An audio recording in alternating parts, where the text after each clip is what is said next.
kencing tu? Dah makan dah kan? Lah. Jom.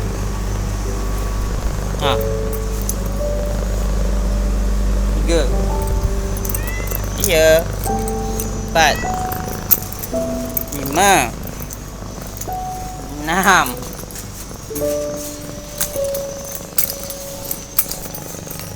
Abang mana abang?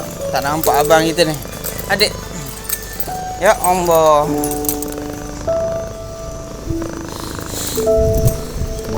Apa terkejutnya?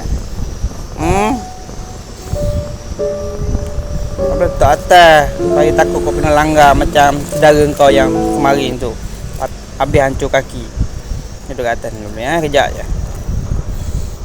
InsyaAllah ada orang ambil. Kita kena usaha.